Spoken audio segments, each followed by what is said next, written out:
Trilogía Azul.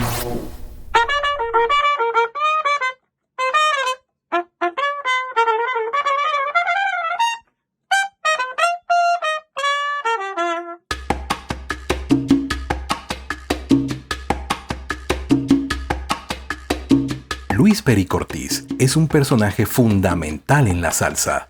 Sus facetas como productor, compositor, arreglista, trompetista e inclusive cantante demuestran el sobrado talento de este artista versátil que tuvo mucho que ver en la época de oro de la salsa neoyorquina de los años 70 y que a su manera tendió puentes para la consolidación de esta expresión en Puerto Rico y el resto del mundo.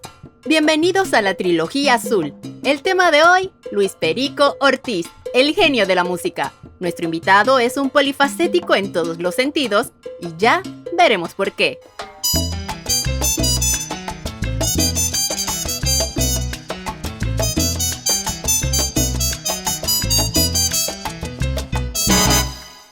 Nacido un 26 de diciembre de 1949 en Santurce, Puerto Rico, Luis Perico Ortiz es un nombre demasiado familiar para los amantes de la buena salsa. Casi no hay disco publicado por la Fania en el que no se destaque la presencia de este boricua como arreglista o invitado de lujo al ejecutar la trompeta con este estilo definitivamente único. Sigue siendo referencia imprescindible en cualquier análisis que aborde la temática de la evolución de la salsa. La verdadera salsa que como expresión cultural y musical siempre estuvo abierta a tendencias y corrientes sin otro norte que enriquecerla. Como todo buen profesional, Perico trabajó como músico en su Puerto Rico acompañando a grandes estrellas de la música pop norteamericana que se presentaban en la isla. De esta manera, acompañó a artistas del calibre de Dionne Warwick, Trini López o Nancy Wilson, por nombrar solo algunos.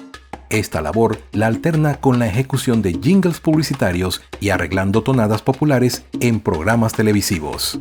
Es importante resaltar que Luis Perico Ortiz pudo afrontar estos retos con solvencia debido a su sólida formación musical, tanto en la Escuela Libre de Música como en el Conservatorio de Puerto Rico, lo que permitió que fuera solista del famoso chelista Pablo Casals. ¿Con quién iniciaste tu carrera profesional?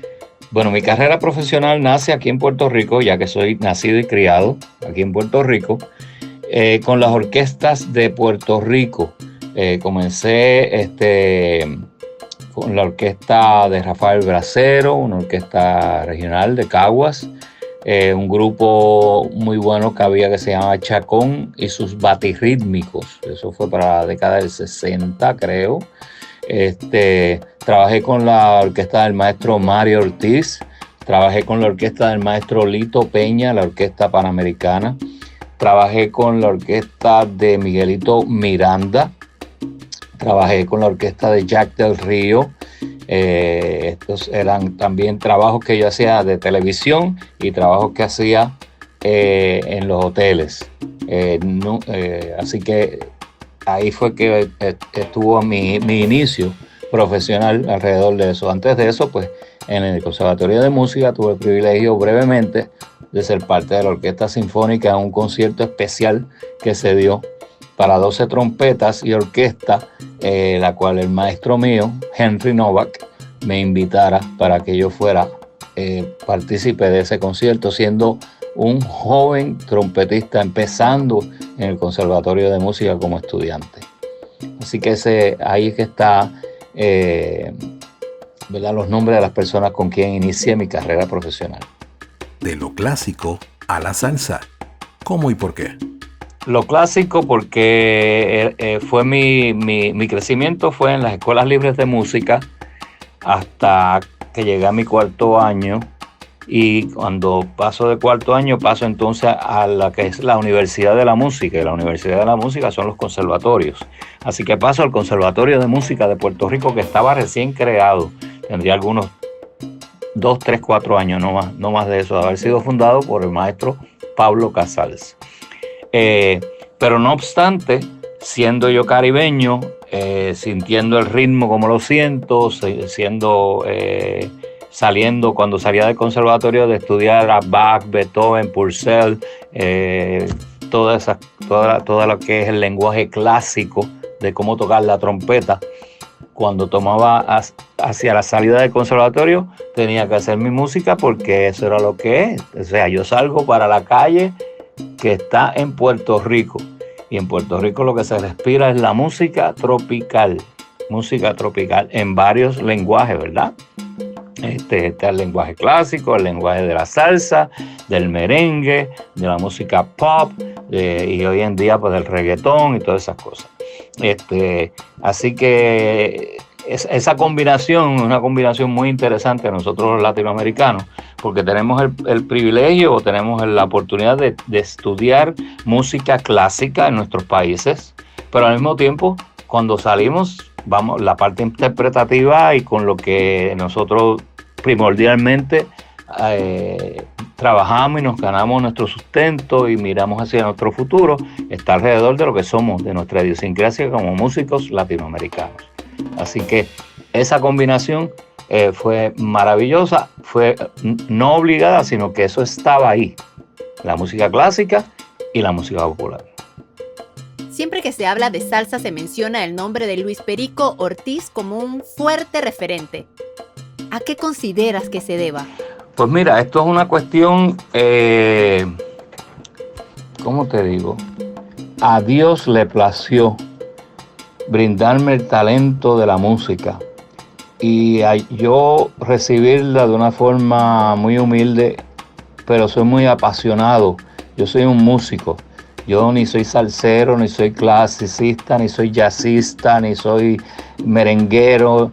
Yo soy un músico y guardo un tremendo respeto hacia la música. Por lo tanto, todo lo que yo he hecho, lo he hecho con todo el alto grado de profesionalismo y de capacidad, la capacidad que tenga en el momento que hice el trabajo. Siempre lo hice tomándome mi tiempo, haciendo esa pintura, ¿verdad? Porque nosotros los que hacemos música es como tener un lienzo blanco y ahí vamos haciendo esa pintura que va a afectar las vidas de tanta y tanta y tanta gente, esperando siempre que sea un efecto positivo. Así que yo le doy las gracias al Señor por darme la oportunidad de ser un megáfono de su bendición. Maestro, usted es músico, arreglista, productor. ¿Todo llegó junto o se dio en un orden específico? Pues mira, no, el orden no. Yo creo que lo primero que se dio en mi vida fue la música, ¿verdad? Empezar a entender lo que es ese idioma de la música como trompetista. Después vinieron las inquietudes como arreglista a temprana edad, algunos 15, 16 años ya yo empecé a arreglar. Y la producción vino mucho más tarde a raíz de una confianza que depositara en mí el maestro Tommy Olivencia, ya que yo fui su primer productor, su primer productor en el sentido de cuando él estaba con la Fania, cuando firmó con la Fania, me dio la confianza y fue la primera vez y el primer artista que yo produje, y de ahí en adelante me convertí en el productor que soy hoy en día. Así que gracias a Tommy Olivencia por la confianza en mi persona. Así que ya tienen el orden: músico, arreglista y productor. ¿Qué fue primero, su orquesta o trabajo con la Fania? Bueno, primero definitivamente yo tuve unos cuantos grupos pequeños de música que era mezclada, ¿no? Al principio tuve un grupo que hacía música tropical, pero un grupito chiquito. Después tuve otro grupo que era una mezcla de soft jazz con música brasilera, bomba y plena. También un grupo pequeño, 4 o 5 personas, trabajamos en los hoteles. Pero de ahí pues ya entonces empiezo mi trabajo como músico con la Fania, como arreglista, como productor. Y después de la Fania es que yo inicio mi orquesta. Yo me retiro de la Fania en 1977 para comenzar a atender los asuntos de Luis Perico Ortiz, que hoy en día, gracias a mi Señor le doy, ya cumplen mis empresas, la publicadora y la compañía de producciones, cumplen ya, creo que son 42 o 43 años de haber sido establecidas, con diferentes nombres, pero el mismo propósito. Al existir más exigencias en cuanto a su trabajo como productor musical, ¿cuál es la fórmula para hacer muchos arreglos y producciones a diversos artistas, pero que todos tengan su propia identidad? Yo creo que eso es importante. Yo nunca ni arreglé ni produje a ningún artista para que el artista fuera una extensión de Luis Perico Ortiz. Una de los ejercicios que yo hacía y sigo haciendo cuando tengo que arreglar o producir a algún artista, yo me siento con el artista, me gusta escuchar la lírica. Primero yo tengo que avalar la lírica. Si es una lírica que va en contra de lo que son mis principios morales, religiosos y morales y éticos, pues no acepto el trabajo, no importa quién sea o la cantidad de dinero que esté envuelto en el trabajo. Pero me gusta hablar mucho con el artista, conocer la letra, qué piensa él de esa letra, qué persigue, qué elementos escucha, si oye urbanidad, si oye que un avioncito pasó, que si un pajarito, que era en la playa o era de noche, o todas esas cosas me las llevo y entonces yo las transmito a través de la música, oyendo en mi cerebro, en mi mente, en mi corazón, escuchando esa voz de ese artista, por ejemplo Celia Cruz, Rubén Blades, Héctor Lavoe, todos los Ismael Miranda, Ismael Rivera, Ismael Quintana, todos esos artistas, Cheo Feliciano, todos esos grandes artistas que yo tuve el privilegio de producir y arreglar para todos ellos. Así que sí, es un trabajo bien responsable y me da mucho gusto el hecho de que de que una producción no se parece a la otra. Cada artista, yo le hice su traje a la medida.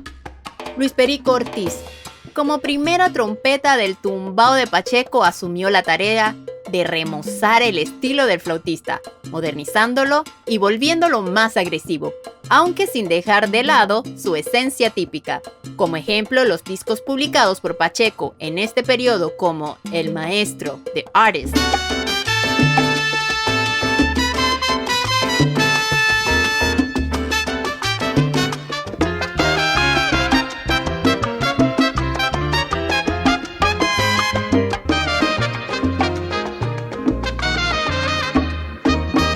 Llegó Melón.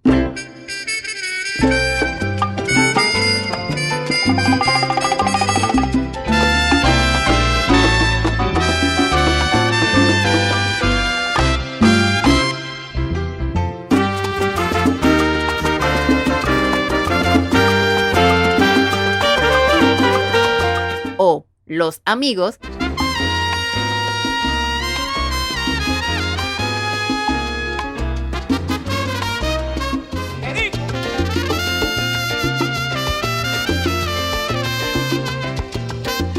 Donde los arreglos de Ortiz son fácilmente identificables, imprimiendo un sello novedoso a los viejos temas que predominaban en el repertorio del dominicano. Pero a su vez, las composiciones actuales son enfrentadas con una perspectiva netamente vanguardista. Sería largo enumerar todos los arreglos enfocados en esta tendencia, pero basta recordar Pablo Pueblo,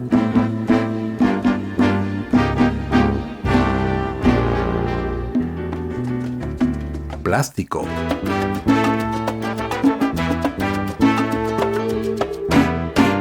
o Pedro Navaja,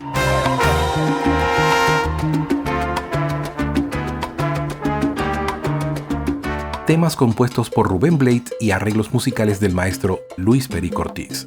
No podemos dejar de mencionar el excelente trabajo que realizó con Marty Scheller al arreglar el tema Salsa Suite del álbum La Raza Latina de la orquesta Harlow.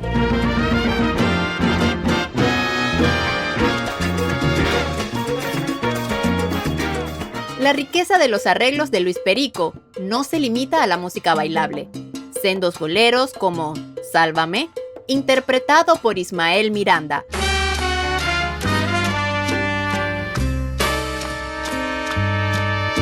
Sálvame. O Comedia, de Héctor Lavoe. Tiene mucho de ausencia, su existencia fugaz. Son un buen ejemplo del aporte del trompetista para asumir su formación académica pasando su incursión en la escena pop norteamericana como instrumento válido para desarrollar la música latina. Trilogía Azul.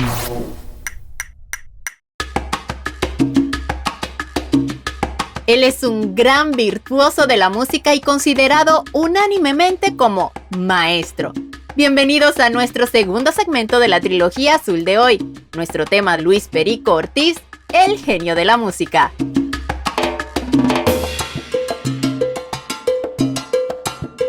En cuanto a su ejecución del instrumento, sin duda alguna, Luis Perico Ortiz es una de las mejores trompetas a lo largo de la historia de la música afrocaribeña.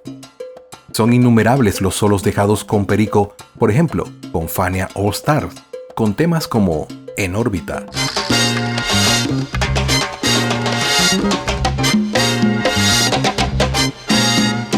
Los Bravos,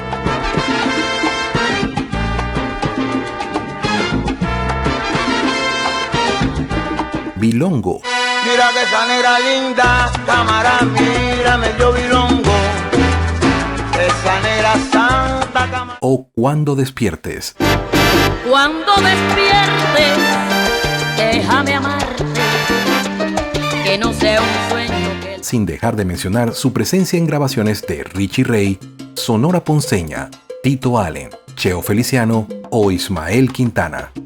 El trabajo de Perico también trascendió a la producción discográfica, siendo importante el apoyo que brindara a su compatriota y también trompetista, Tommy Olivencia.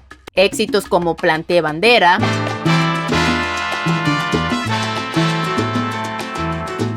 Yo sé que no te gustó. Introducing Lalo Rodríguez y Simón Pérez,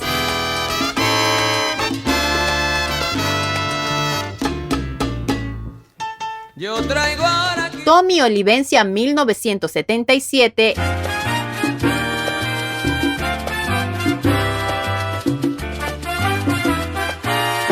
y La Primerísima.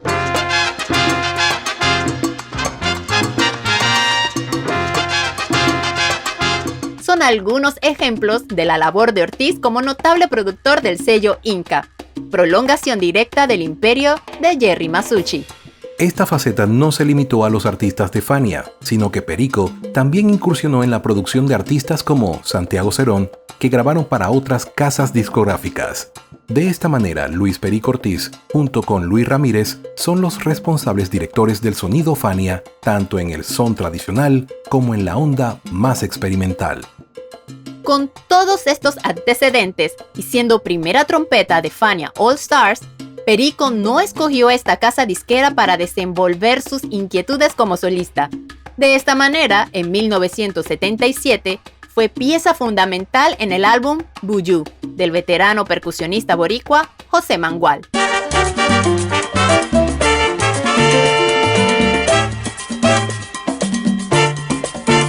También en el año 1977, siempre de la mano de Martin Cohen, publicó My Own Image, oficialmente su primer álbum como solista que, paradójicamente, no fue de salsa, sino un trabajo que involucró elementos de rock y jazz influenciados por el funky del disco en la segunda mitad de los años 70.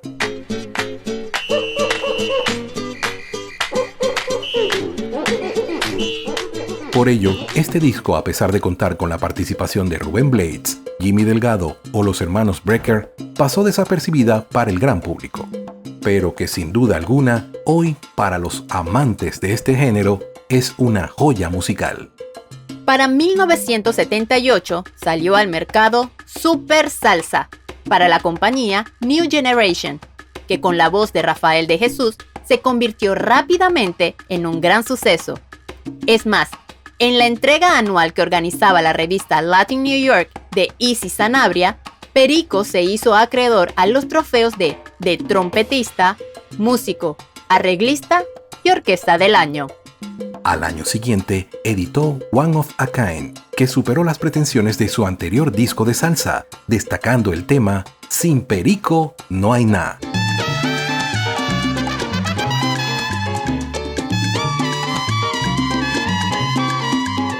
En este álbum también se perfeccionaron los arreglos de cuerdas, ejecutados posteriormente por el ensemble de Eddie Drennan, que sería otro de los sellos característicos de Luis Perico Ortiz.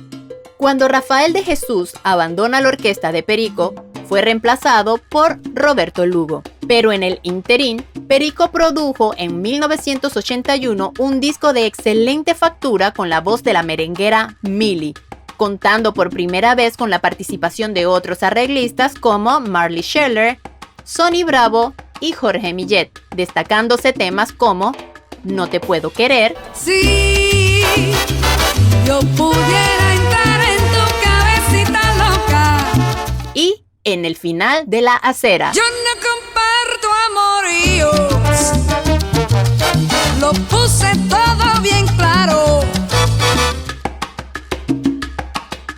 Maestro, hablando de su orquesta, ¿cuál ha sido su producción preferida? Bueno, cada arreglo que uno hace, cada producción que uno hace, es como si fuera un hijo. Y cuando tú tienes una familia tan grande, pues vas a tener hijos que son flaquitos, gorditos, bonitos, un poquito más feitos. Eso es cuestión de percepción, ¿verdad? Pero para nosotros, los padres, todos los hijos son iguales. Así que para mí todas las producciones son muy importantes, han sido muy importantes en mi vida, y ha habido un mensaje, porque cada producción mía tiene una filosofía social dentro del mismo mensaje musical que hay. Trabajar con diferentes talentos vocales como Rafael de Jesús, Roberto Lugo, Billy Carrión y Domingo Quiñones, ¿cómo fue esa experiencia? ¿Quién fue el más difícil y quién el mejor portado? Pues mira, eso fue muy bueno porque todos esos jóvenes llegaron a mi vida ya yo siendo Luis Perico Ortiz, teniendo nombre a través de la Fania y de todas las cosas que todos los demás artistas que había ya producido exitosamente. Cuando yo empiezo mi orquesta a fines... Creo que empecé con una orquesta, una grabación de prueba en 1977, Super Salsa, donde estaba Julián del Valle, y Alabao y esas cosas. Así que todos los cantantes tienen sus bendiciones y todos los cantantes tienen sus trabas, sus problemas dentro del estudio. O si no es la dicción, es la afinación, o es la percepción que ellos tienen de qué clase de soneo tienen que hacer, cómo tienen que hacer la improvisación, y para eso es que estamos nosotros los productores, para llevarlos a ellos de la mano, para que puedan brillar a través de su talento, porque al final son ellos los que van a cantar. Así que para mí todos tuvieron, ¿verdad? Yo tuve mis situaciones de cómo las tenía que producir. No hubo uno mejor que el otro, ni yo tuve, porque demando mucho de mis cosas.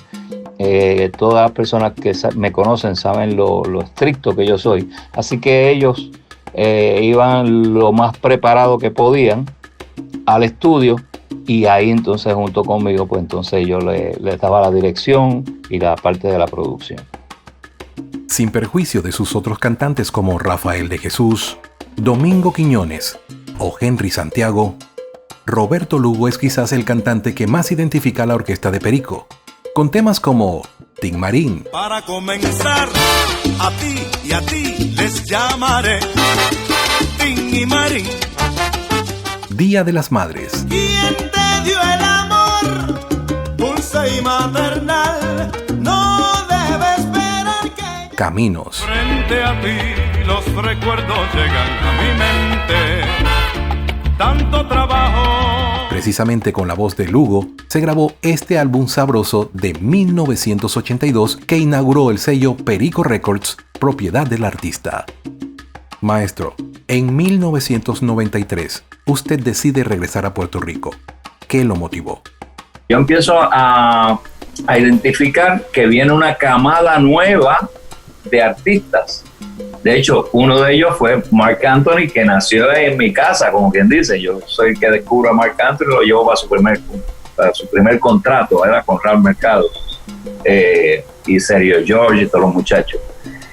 Y entonces estaba Tito Nieves, José Alberto, La India. O sea, venía una camada de jóvenes para una nueva etapa de vida de la música, con una nueva voz también. Ya no era la música de salsa, era otra cosa, era para escucharla, no para bailarla.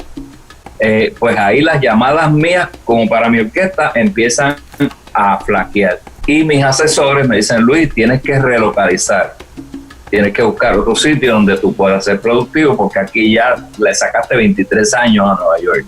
Pero al mismo tiempo también surgen ciertas cosas con la salud de mi padre y mi madre, y con la salud del papá de los padres de Diana, de mi esposa.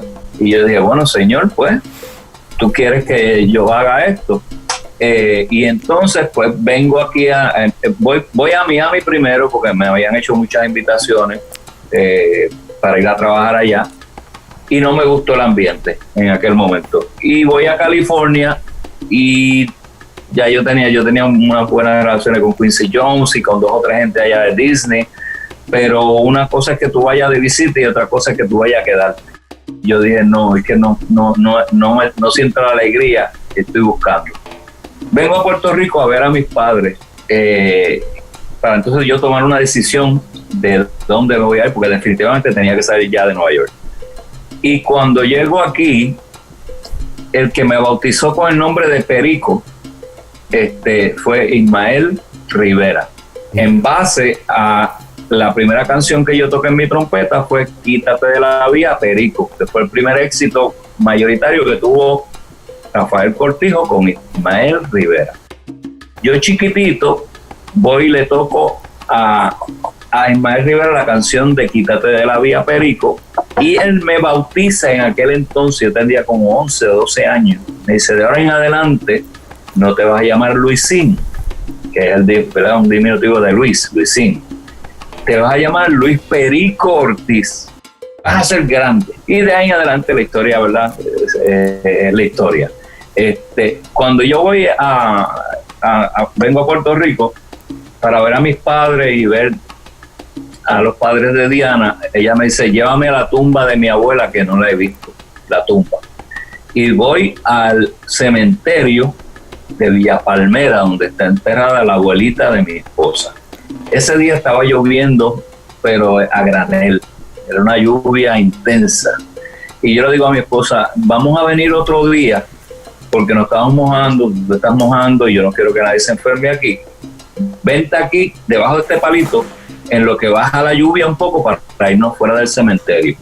Cuando yo miro para abajo, yo estaba parado encima de la tumba de Ismael Rivera. Y eso pues para mí fue como un mensaje de que yo estaba en el sitio correcto. Yo estoy aquí. En Panamá, El perro con la gatita fue todo un éxito, al igual que muchos temas suyos, a nivel mundial. ¿Qué tema es ícono de Perico Ortiz? Sencillo. El perro con la gatita. El perro con la gatita. El perro con la gatita. ¿Tiene algún mensaje el tema de Patitas? Pues mira, ya yo había terminado el disco, la grabación, y entonces Ramón Rodríguez, que es otro de mis grandes hermanos, yo tengo muchos hermanos, no de sangre, pero de corazón. Y él era miembro de la orquesta, fue miembro fundador de la orquesta. Él fue el que hizo Julián del Valle, que hizo Alabao, todas esas maravillas de Se Llora y Llora, todas esas cosas, todo ese principio mío. Es Ramón Rodríguez, el director de Conjunto Clásico más adelante, ¿verdad? Es el que hace todo eso. Y él viene donde él y me dice, mira Luis, tengo este número, ya yo había grabado, había mezclado, estaba todo listo ya para irnos. Yo fui a Puerto Rico a grabar y estábamos ya listos para regresar a Nueva York, que era nuestra casa. Y cuando yo oigo eso, mira, en el 90% de las composiciones mías, a través de toda mi vida, todos los mensajes tienen una filosofía. O sea, la música mía no es disparatada. Si bien es cierto que la música mía necesita que el baile prevalezca, y yo trabajo para el bailador, que es el que patrocina mi música, siempre tiene que tener un tema, siempre tiene que tener un porqué. Cuando yo llego en Puerto Rico, yo no recibí ningún problema con la cuestión de la división de colores, razas, credos. el primo mío es negro, el otro es verde, el otro es de ojo blanco, el otro de... Todos estamos aquí en lo mismo. Cuando llego a Nueva York, recibo esa división marcada. Este es judío, este es italiano, pero aún entonces con nuestra propia raza latinoamericana también había racismo. Que si el panameño, el colombiano, que el que vivía entonces más aquí, que si el dominicano, que ustedes le daban, pero le daban bien duro. Allí, si a nosotros no nos querían, a ustedes los querían menos. Era una cosa que a mí me da un dolor. Abogué mucho por el abuso para el latinoamericano allá en Nueva York. Y ahí es que de Patitas, ¿qué habla? De un perro y de un gato. Una división. Y sin embargo, esos dos terminaron siendo de hermanos. De Patitas, el perro con la gatita. Si bien es cierto que es un tema muy jocoso y que pegó por la jocosidad y toda esa cuestión, bien cierto que cuando ya a esta edad yo hablo en las universidades o en las escuelas y hablamos de este tema, tengo que incluir la división de credo y color. Nuestra trilogía azul de hoy tiene un invitado de lujo, el maestro Luis Perico Ortiz, el genio de la música. Trilogía azul.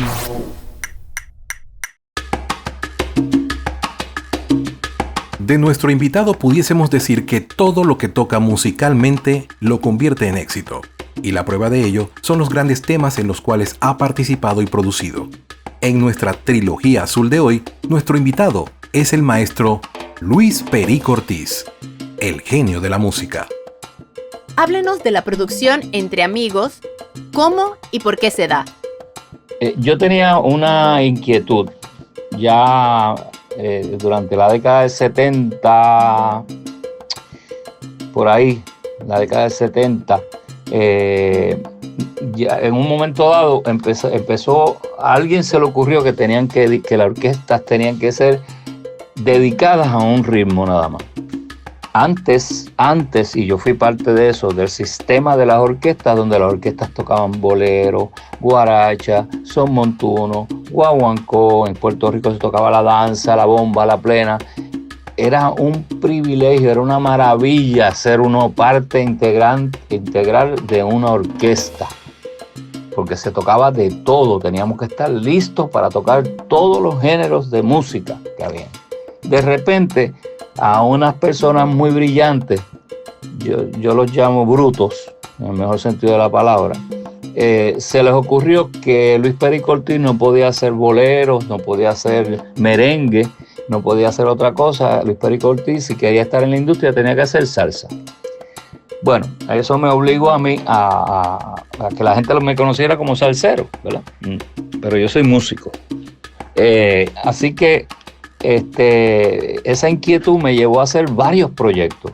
Yo hice un proyecto muy interesante de merengue, de salsa, pero con una de las merengueras más importantes que hay en la industria, Mili Quesada.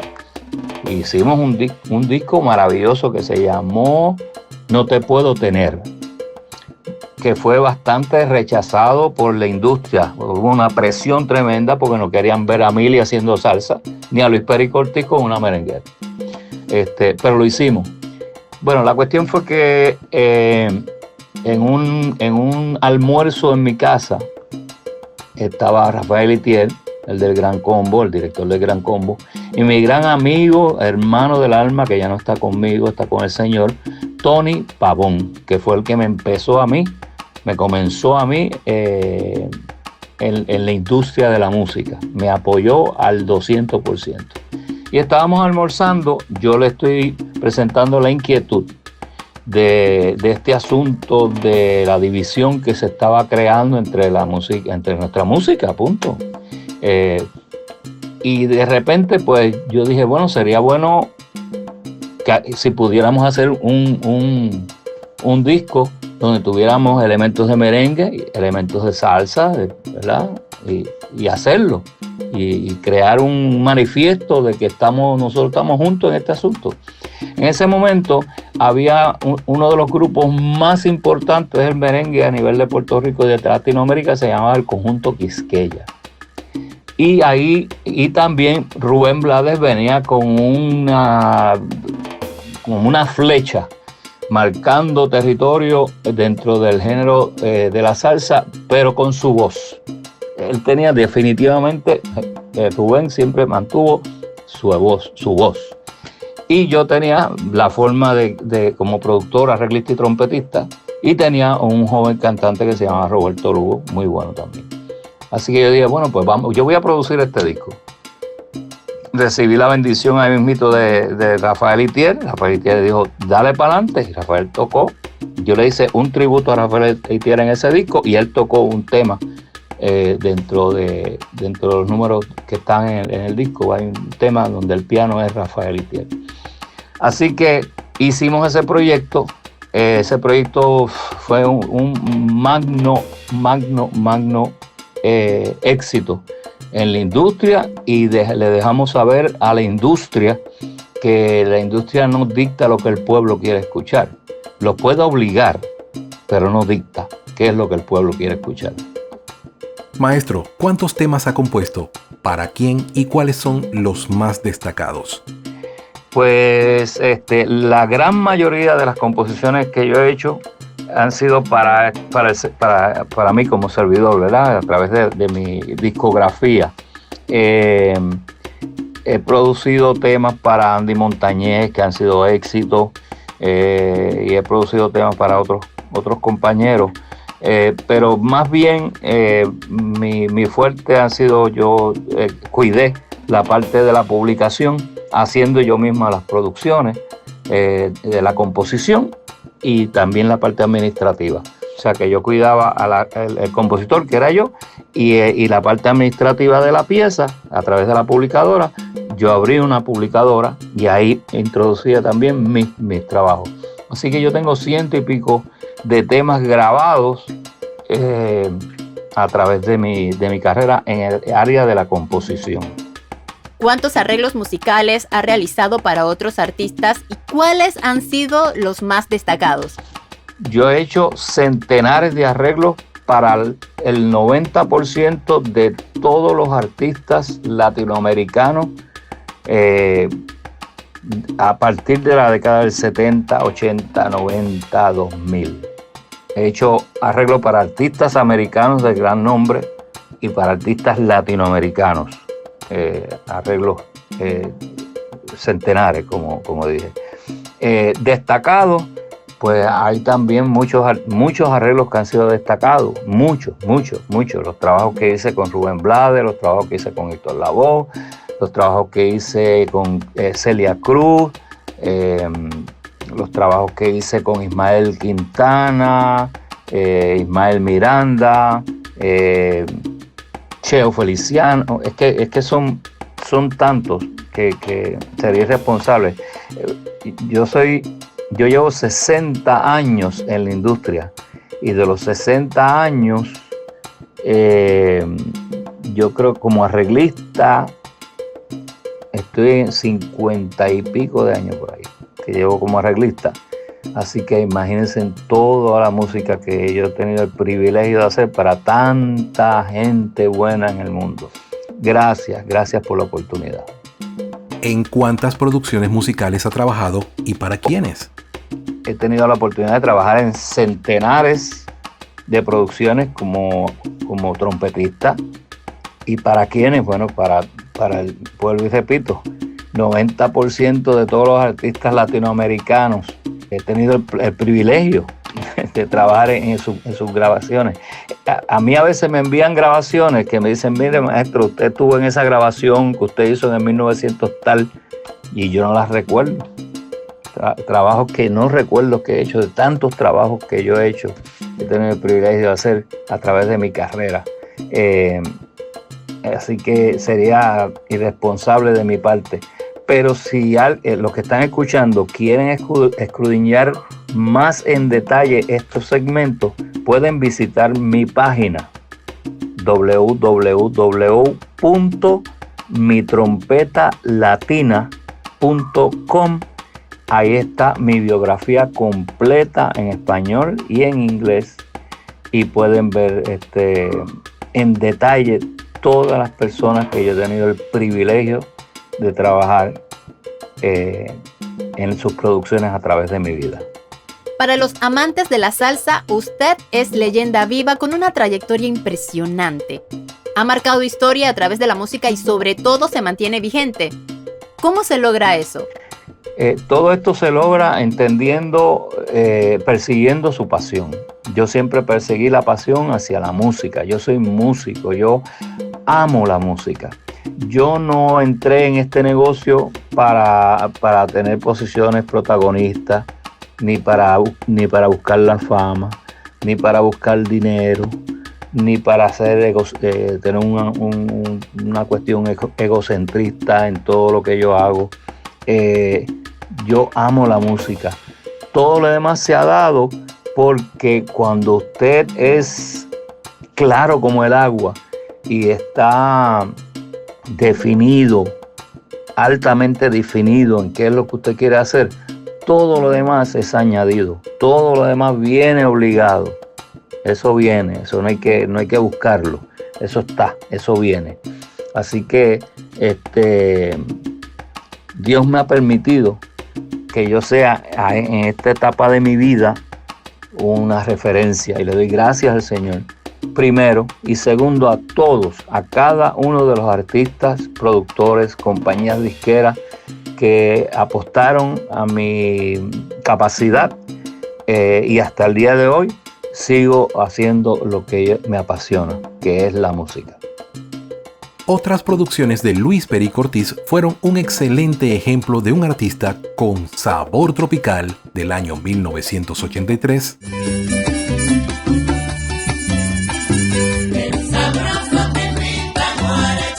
Entre amigos, también del mismo año 83.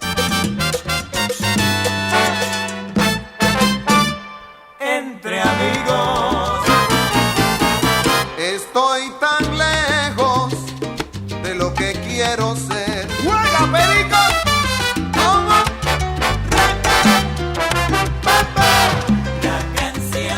El Isleño, de 1984. Por ser isleño tengo la piel como el bronce, oscura y templada, bajo un sol tropical. Mi compañera de chilenque. Ella es mi más dulce compañera.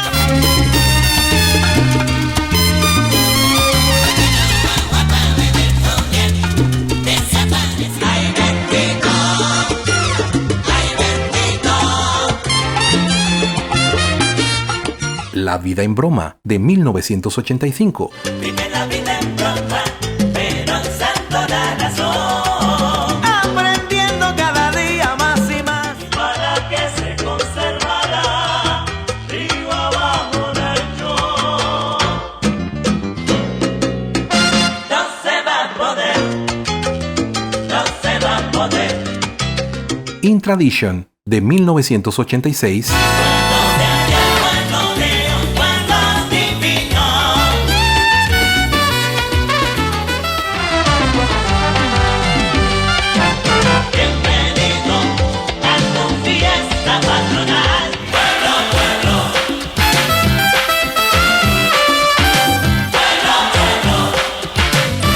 Y el primer video de salsa que se hizo, de los primeros videos, no voy a decir que yo fui el primero, pero de los primeros videos de salsa lo hice yo con un tema que se llamó Pueblo, Pueblo, cantando Domingo Quiñones, y lo hicimos en Panamá. Si lo buscan en YouTube puede que aparezca eso.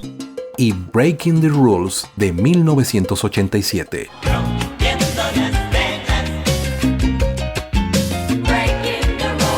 Componen un ciclo que resumen el aporte fundamental de Luis Perico Ortiz a la salsa.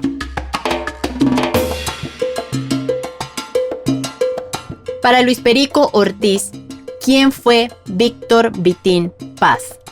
Cuando yo llego en el 70 a tocar con Hugo Santamaría, en los tiempos, en los momentos de descanso, yo tocaba con Puente y tocaba con Machito. Entonces Mario Bauzá me llamaba, o llamaba a mi esposa Diana, y decía, mira, ¿qué día llega Luis? Porque nosotros hacíamos las giras antes de jazz y eso eran 2 semanas, 3 semanas, 4 semanas, y veníamos y estábamos 3 días y nos íbamos de nuevo 2 o 3 semanas más. Bueno, él va a estar aquí los días tal y tal. Pues apúntame tal día, tal día, tal día para que toque con Machito, con la orquesta.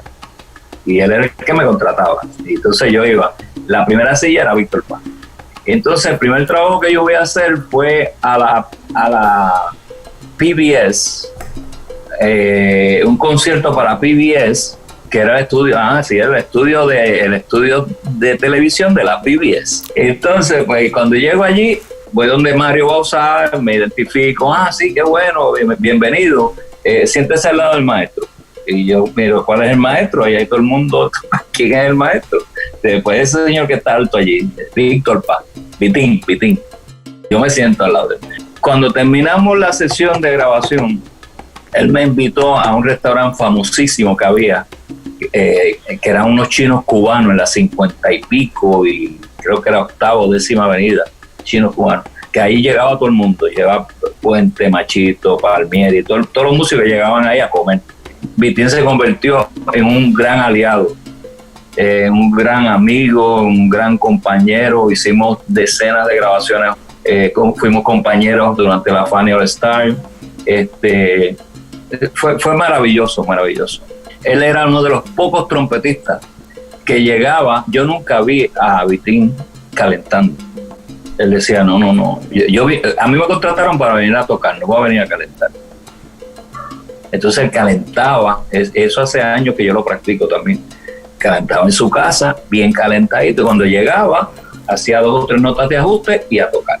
Yo nunca vi a Vitín fallar, nunca. Tocando a primera vista, desde los shows de Cats, los shows de del otro, con Lisa Minnelli. O sea, él me invitaba a mí a las grabaciones de él, para los americanos, qué sé yo, Dizzy Gillespie, o Frank Sinatra, o toda esa manada de gente brava. Y yo llegaba con él y estaba la orquesta lista, el productor, el ingeniero, el arreglista, todo estaba listo, todo el mundo sentado, y la silla de la primera trompeta vacía allí esperando por él. O sea, no es que había nadie que se atreviera a sentarse en la primera silla cuando él era el que estaba llamado. Esa clase de respeto había hacia Vitín Paz, que organizó lo que fue el sonido y el estilo de Tito Rodríguez, de Machito, de Eddie Palmieri, por mencionarte alguno. Vitín Paz es una de las grandes glorias del mundo de la trompeta latinoamericana. ¿Cómo lo eligieron a usted para el solo del tema Coro Millaré? Déjame contarte una pequeña anécdota. Yo estaba haciendo los carnavales con Celia Cruz y Johnny Pacheco en Venezuela, los carnavales de Venezuela. Jerry llama a Johnny y le dice, mira, vamos a montar Coro Millaré, pero queremos que Perico esté aquí. Y ellos pues, alquilaron un avión del festival. Yo llego debajo de un aguacero. Cuando me lleva la limusina, me entripé porque cuando salgo de la limusina, pues la entrada del estudio, ese estudio creo, si no me equivoco, es una iglesia en la 57 y Broadway. Un sonido espectacular.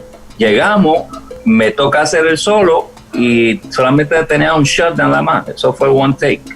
Y ahí ellos lo escucharon, lo aprobaron, y yo monté en el carro y me fui a Venezuela a volver a tocar Quimbara con Sevilla.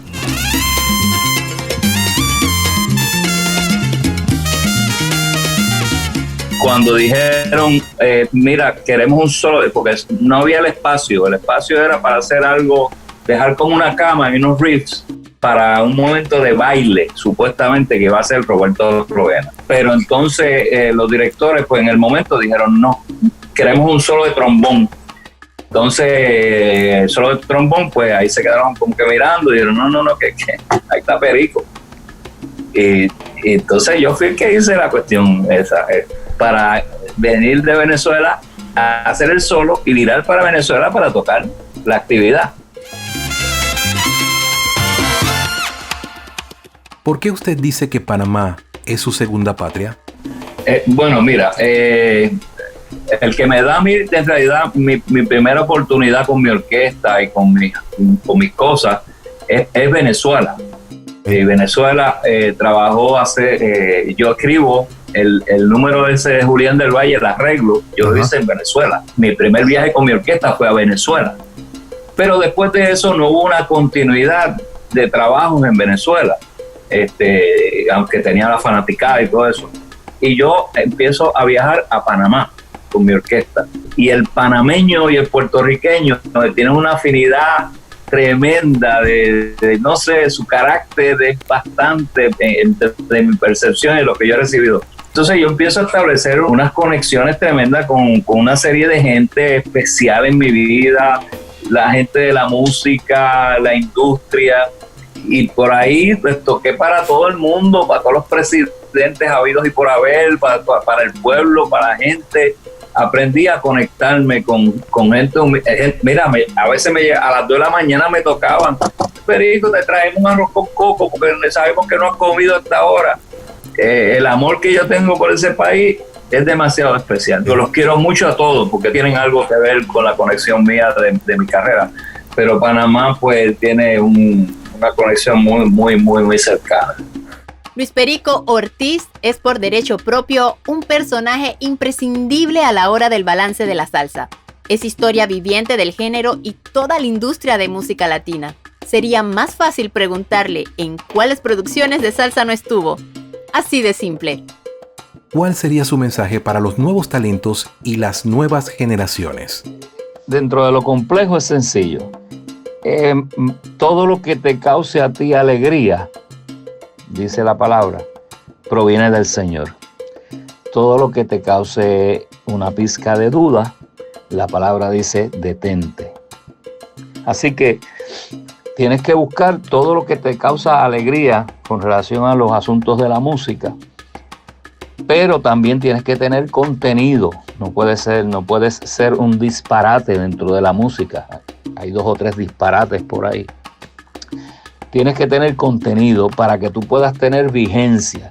¿Cómo tú logras ese contenido? Estudiando. La música se tiene que estudiar. Seas cantante, seas bongocero, seas saxofonista, tienes que estudiar cómo cantar, estudiar cómo tocar saxofón, estudiar cómo tocar timbales, conga, bongo. Hay que estudiarlo. Tienes que tener contenido. Dentro de eso vas a perseguir tus anhelos y tus sueños, porque tienes el contenido. Lo que necesitas es que te den la oportunidad para que tú puedas hablar de ese sueño que tú quieres llevar a una realidad.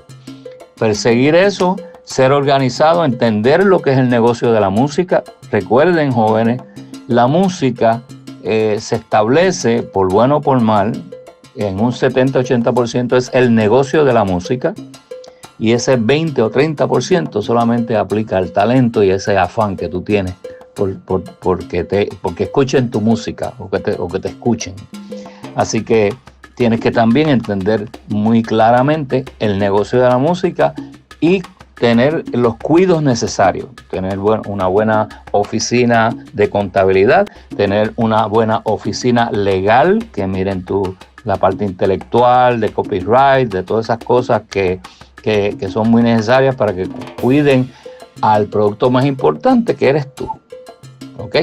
Así que ese es la música no se hizo. Usted puede nacer y morir más de una decena de veces y nunca va a aprender este negocio a su capacidad, a su totalidad. No se puede. No se puede. Así que qué bueno que podemos vivir todos los días aprendiendo, caminando esta maravillosa carretera que nos lleva a la música. Muchas gracias por su tiempo para la Trilogía Azul y la Salsa Mundial. Bueno, de esta forma quiero brindarle un especial saludo a Roque Arrocha, hijo, y a la Trilogía Azul por el espacio que me están dando para yo poder manifestar todo lo que yo he tenido a mi hacer en este maravilloso mundo de la música. Gracias por el patrocinio, por el apoyo y por el espacio que nos dan a todos nosotros los artistas de este maravilloso género de la salsa. Gracias.